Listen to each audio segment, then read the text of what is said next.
Hello everyone and welcome to the second design session. My name is Pascaline Lindqvist.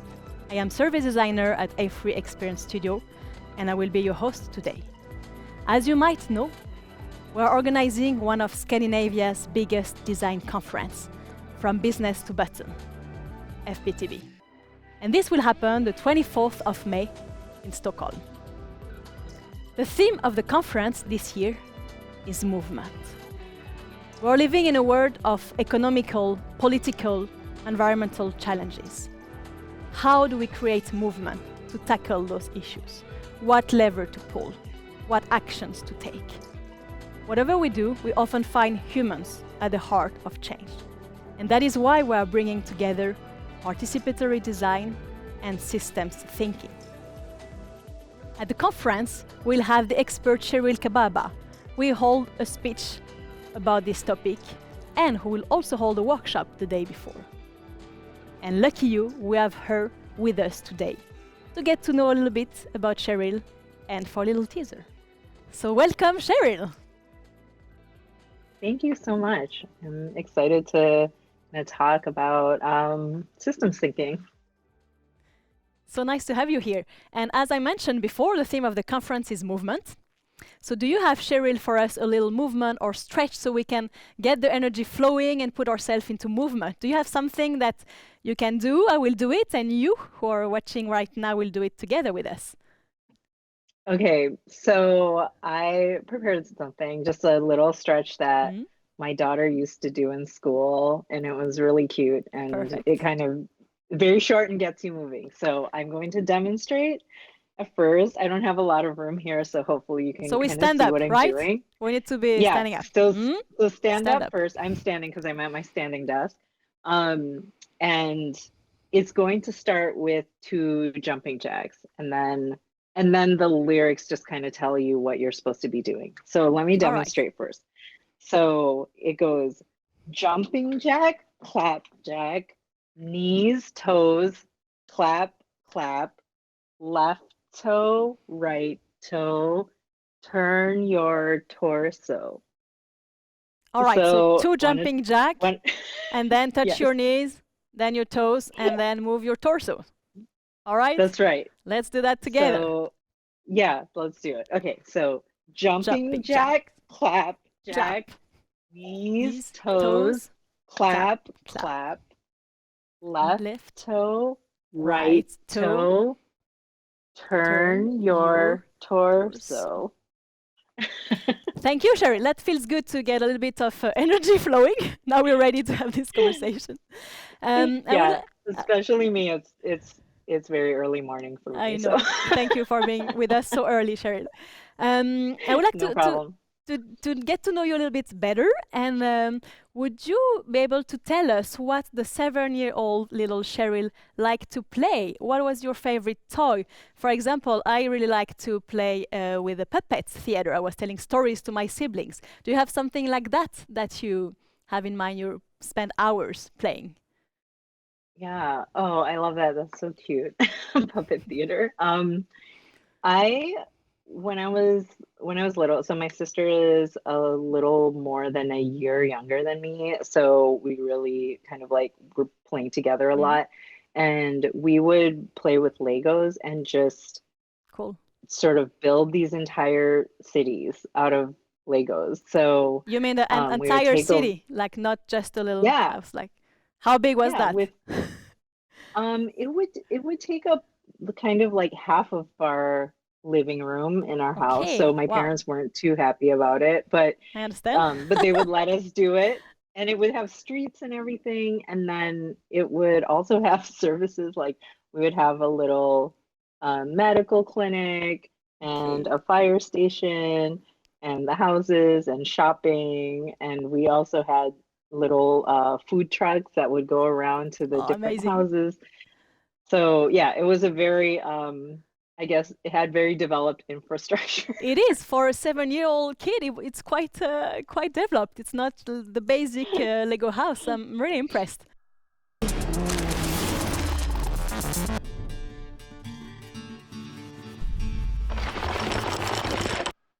it's really funny that you shared that, Sheryl. When we think that today you are an expert in systems design and zooming out, looking at the bigger picture, already when you are young, you are interested in understanding how things connect and goes together. So I think it's super cool. So could you tell us a little bit more about yourself, like where you're from, where do you live, what do you like to do during weekends, and finally, what do you work with? Yeah, so I live in Seattle, and yeah, I'm originally from the Midwest in the US, and had lived in the Netherlands for quite a while. Okay. And I think it's kind of let me see. I've had a little bit of a diverse career. So I started out as a journalist. My education is in journalism and political science. Mm-hmm. And but I started working when I was younger at a newspaper, working on sort of the digital side, Okay. taught myself how to code, and eventually became a product designer. Okay. And now I am a design researcher and a design strategist, and I focus on systems thinking and equity-centered design in education.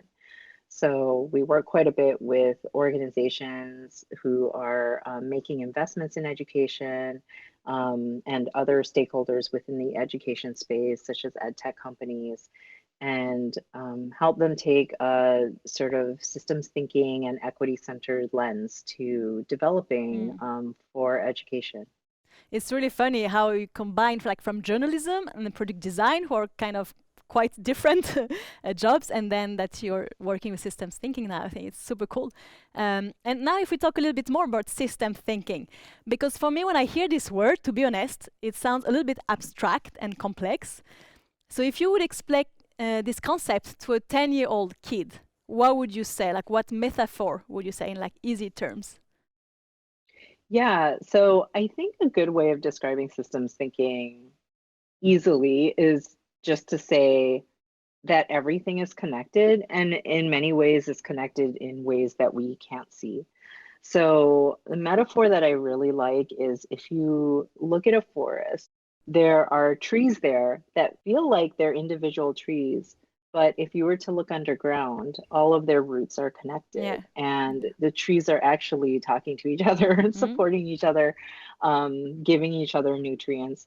And this is a good example of sort of acknowledging that things are connected and they have effects that we can't see. So if Mm. there's a tree that um, has a disease or is unhealthy, it's very likely to spread to other trees, maybe through the roots or through the leaves or Mm. through the air. And the thing is, sometimes we're just treating the symptoms of things when we're problem solving. So we might be sort of looking at one tree and trying to make that one tree healthy without For realizing example, there's all of these impacts. we would cut a branch thinking this tree is sick, but in That's right. reality it's something in the roots that will connect to other trees. I really like this metaphor. It's really good to think about the roots and things that are connected that we don't see but plays a big role.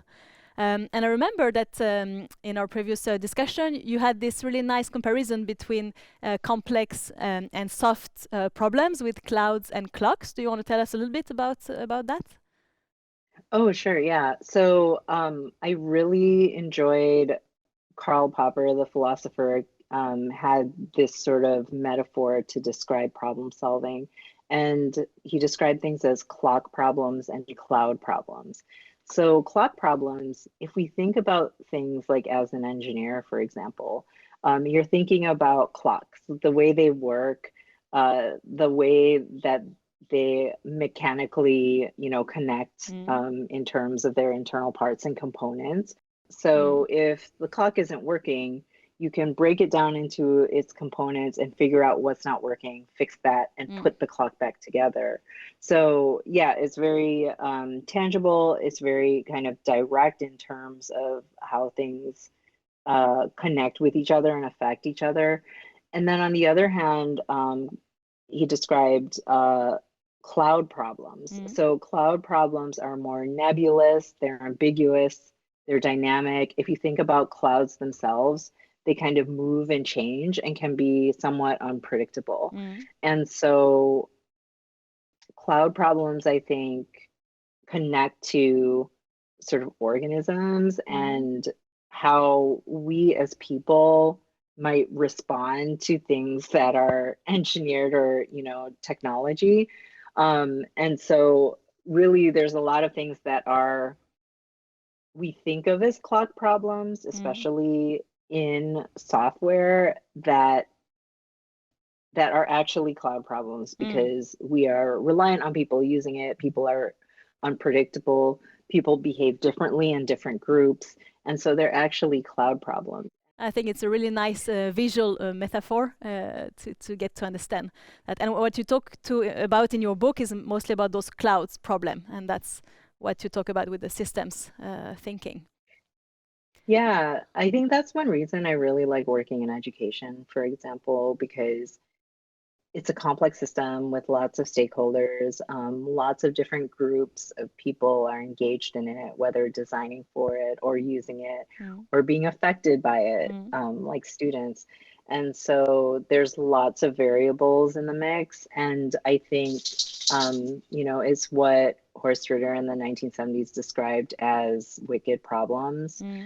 These kind of spaces where the problems seem intractable, and it's kind of related to, in some ways, to its complexity. So healthcare is another space, civic design and government is another space. And I think these are the spaces where you can make great societal change in incremental ways if you kind of take a systems approach. From business to buttons. And if we think about like the mindset or some tools, could you tell us a little bit about the theory? You're going to do that more at the conference, but a little bit of systems thinking theory in a few words. What are we talking about? Yeah, I really think about it as having three core concepts. So systems thinking shows that things are interconnected, that you should analyze things holistically, and that there's cause and effect with everything in ways that we might not necessarily understand immediately. So knowing that there's causality that could lead to unintended consequences, that the system is probably bigger than you think it is, and that things are interconnected, as we said, sort of like the tree roots in hidden ways, then we can sort of take a more holistic approach to problem solving. And what would be the mindset, if you would describe, and the connection with design thinking? Because here will be a lot of designer at the conference. How would you tell a bit more about the mindset and the how systems thinking relate to design thinking? Yeah, I think something that a lot of folks assume, especially when they have a little bit of exposure to systems thinking, is that systems thinking is about the mechanics of kind of analyzing forces and dynamics.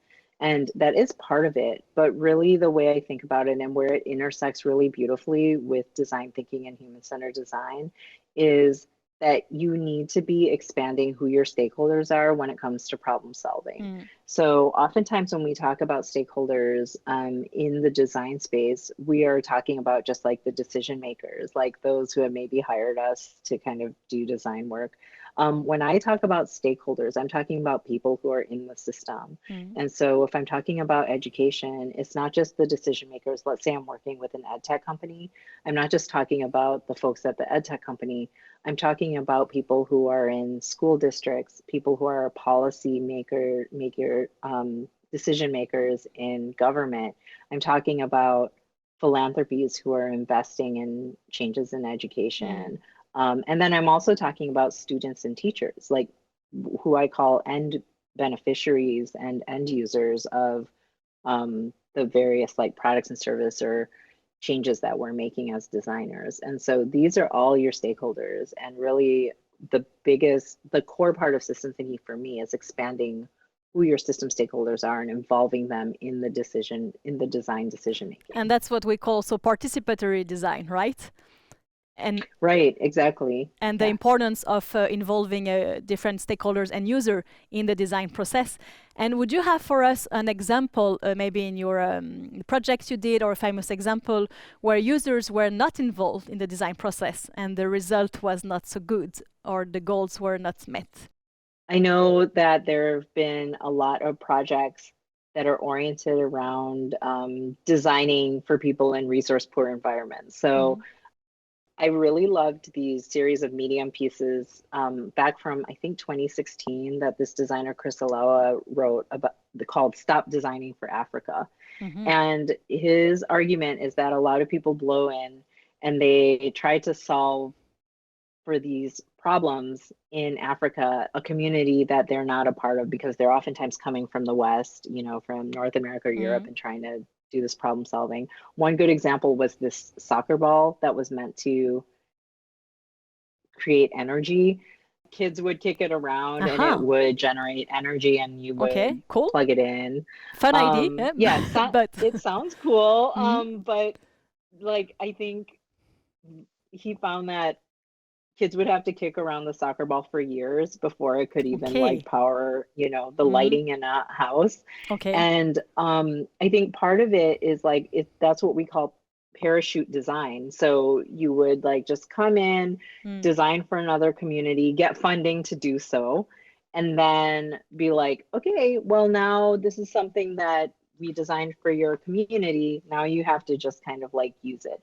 And oftentimes like these kind of organizations are doing the minimal sort of work to understand the communities for which they're expected to design.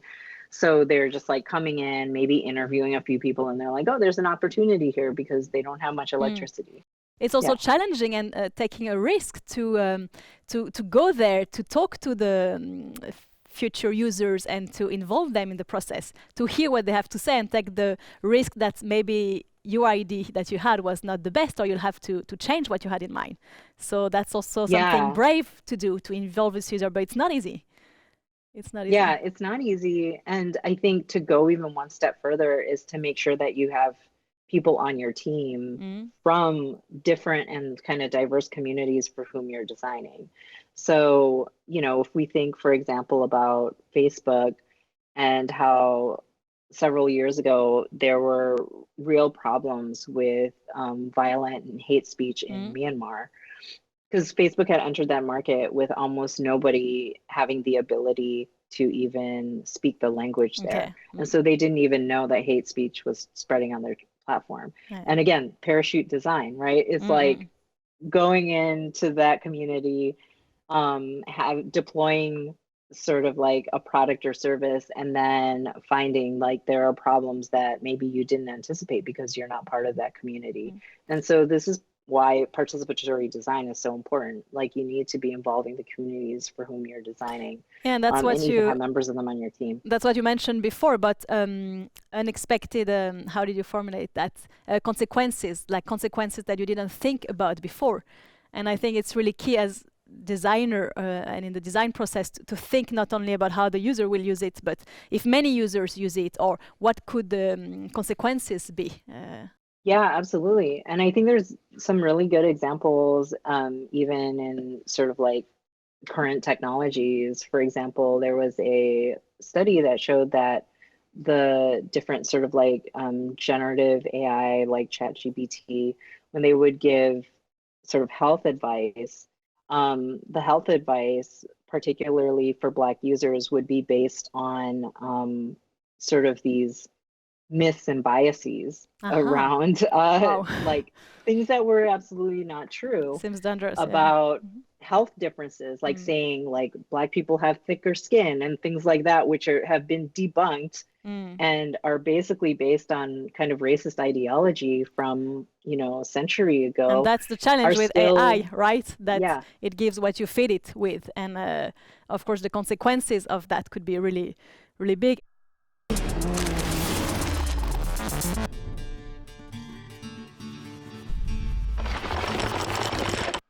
You talked also about your experience working with students. Do you want to tell a little bit more, like concretely, how did you involve them? What were the challenges? And why was it good to have them on board?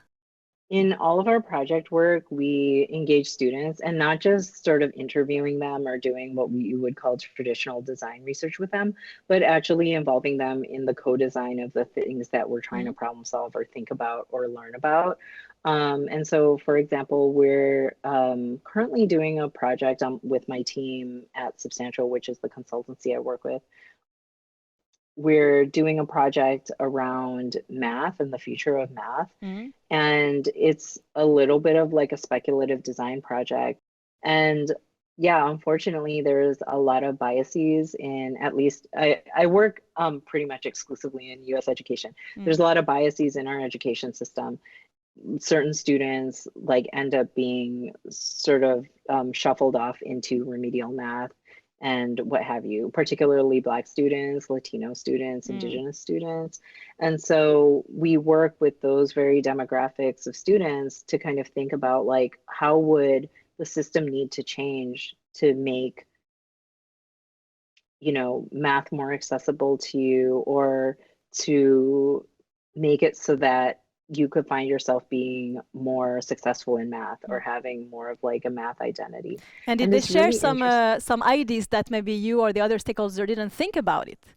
Were you surprised by some of the inputs they had or some of the ideas? Yeah, I think what we tend to be really surprised by, and we shouldn't be surprised because kids are really like fundamentally creative thinkers, right?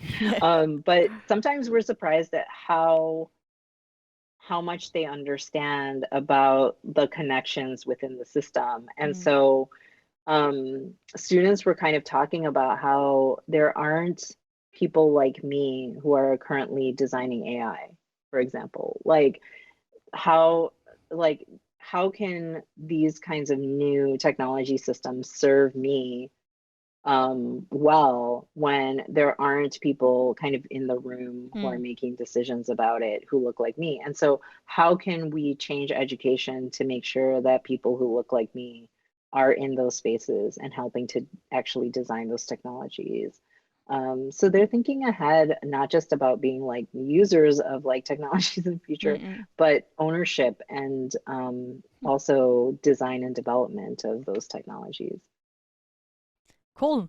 And to be a bit more concrete, if I'm a designer, let's say working in the digital field, maybe creating an app for some public organization, what tips would you give? Where do I start if I want to apply systems thinking and participatory design in my everyday work? Yeah.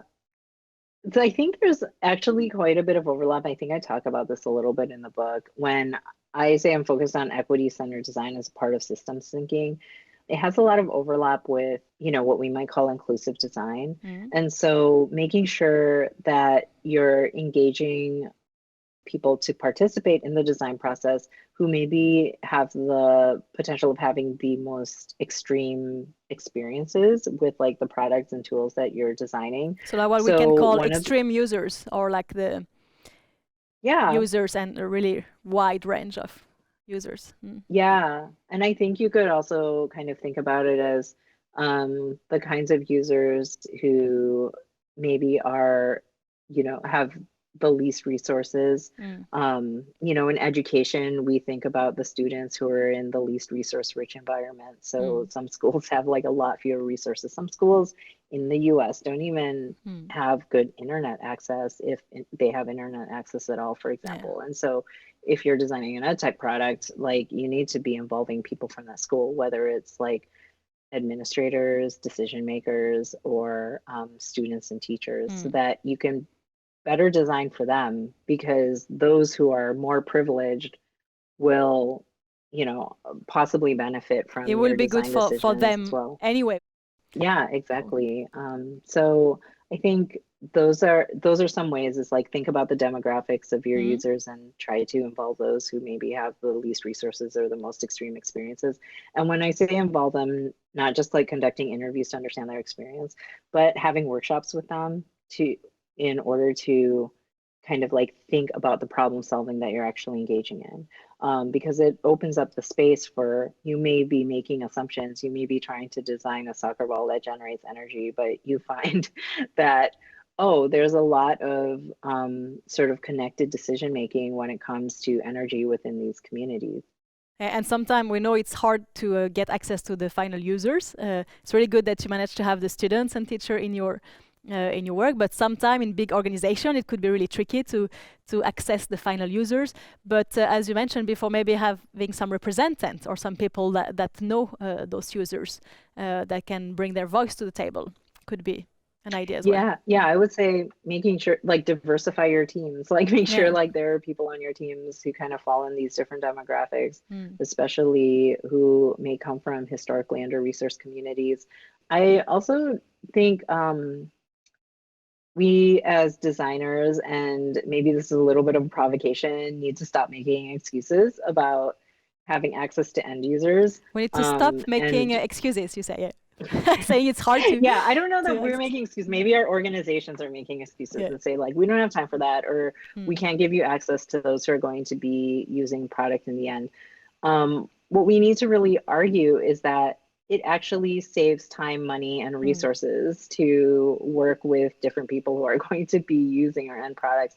And as I said before, it could open up doors to innovation. And so it's like really making the argument that engaging in participatory design with your end users is has a return on investment. And I think that's one way that we can insist on access to our end users and end beneficiaries. It will pay off in the end, but you have to trust the process. Absolutely. Yeah. And I think oftentimes time is used as a crutch in organizations, sort of like to say, well, we don't have time to test something or what have you. But then it's like, are you really going to put that out in the world then after you've spent a lot of time, money, and resources developing it, and then find out that it's doing the wrong thing? It's like not you working. actually save money in the process. Yeah. Exactly. So would you have any tips, or are there any common beginner mistakes? So not involving the user would be a mistake, but when you think about more systems thinking, are there like common pitfall or beginner mistake we should look out for? Yeah, I get a lot of questions about this. So, I talk a lot about systems thinking with various kinds of design practitioners, and I also teach. And I think one of the assumptions that people make is that you can take sort of like a problem space and you can create, let's say, one of the techniques in systems thinking is causal loop diagramming.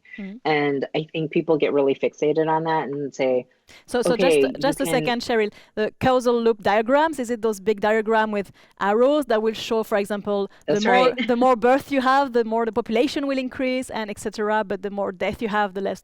And it could be quite complex, and it's showing like causal effect from one thing to another. Yeah. And that's one tool of systems thinking, right? Just absolutely. And oftentimes you'll have like multiple of these loops connected and they'll kind of touch on different spaces within the system. What ends up happening is, like, especially with designers, they kind of get fixated on the framework and they're kind of like, okay, I can take this problem space and now kind of create a big sort of analysis of it. And then I have my document, my causal loop diagram, and I can show my stakeholders that, and I feel good about it. But well, then I'll have the answer, or myself and like a member of my team will go off and do this. And I think that's a huge mistake, because it's systems thinking is not I don't think it's most effective when you go away and you kind of do something by yourself. It's really happens in the room, like I was saying earlier, with all of the stakeholders who are kind of involved in decision making, or who are most affected by the system. And so making sure that the analysis is actually happening in those environments and that you have other participants is really like kind of the way to think about doing systems thinking. It really is about expanding your stakeholders first. Yeah, exactly. And it's more a tool, those causal loop diagrams, more a tool to bring the stakeholders together on the table and align on for them. So yeah, that's exactly right. I think about it as you use these frameworks as alignment mechanisms so that you can have impact and make change.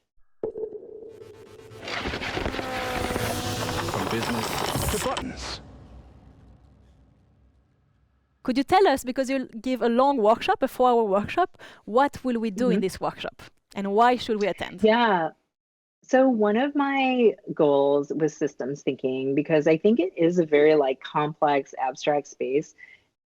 And this was also, this was a goal for me when I was writing my book and also for running my workshops, is that somebody should be able to walk out of the workshop and have tools in their toolbox that they could bring to their team the next day, or they can bring to their organization the following week. So you should be able to activate right away by being able to use these tools to kind of add to the way your team thinks about problem spaces. And a lot of these tools, I mean, I will be talking about causal loop diagrams just as we were talking about them, but kind of thinking about them in a way that maybe simplifies how you might be able to bring that into your actual working space. And then I bring in other tools too, like iceberg diagramming, using the futures wheel, like making a theory of change. Like these are all sort of frameworks that I talk about in my book as well, that you can bring into your organization or use with your stakeholders pretty much immediately. And when I say you can use them with your stakeholders, I am talking about participatory design. So you should be going in and using these tools with the stakeholders who are going to be like making decisions. And I think it's always good with tools, something concrete that we can have a workshop with our stakeholders and let's do this tool, and this is a starting point. So I think that's really a good tip. I'm really looking forward to learn more at the conference and at the workshop.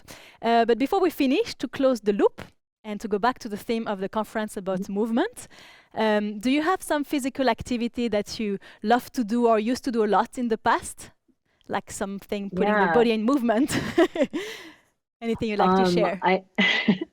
I grew up playing tennis. I don't play tennis anymore, but like this question makes me feel like I should again. But one of the things I just really like doing is cycling, because you can, I don't know, you can kind of think about a lot of things while you're cycling. It's meditative to bike. Yeah, it's meditative. Yeah, exactly. And it, gets you from point A to point B in a way that's alternative to, other forms of transportation. And I just love that it's this intersection of being able to kind of move your body, but then also, being able to get somewhere. And so that's really cool. And you said before you lived in the Netherlands, right? So I guess you were biking maybe a bit there. It's quite known for cycling in Netherlands. Oh yeah. Yeah, absolutely. And then when I moved back to Seattle, I was kind of like, oh my gosh, the biking infrastructure is really bad here. It's not the same. But yeah, it's like, that's heaven for cyclists, honestly. Cool, super cool. I also like to bike, and I must admit that I got myself an electric bike, so it's also nice to have a little push in the cold Swedish winter here. But thank you so much, Sheryl, for being with us today. We're looking forward to hear more at the conference on the 24th and at your workshop. Thank you very much, and have a good day. Thank you too. This was really fun. Thank you, Sheryl. If you want to know more about systems thinking and participatory design, get your ticket to the conference if it's not already done. Until the 20th of February, it's a reduced price, but then the price will increase a little bit, so hurry up. Also, if you want to come with your team, because sharing is caring, contact us, we have special price for you. And if you want to become a partner to gain exposure during the conference, contact us as well. Anyway, contact and subscribe to our newsletter. You will know all the cool things coming, including the next design session. Thank you so much for watching, and see you in May. Bye-bye.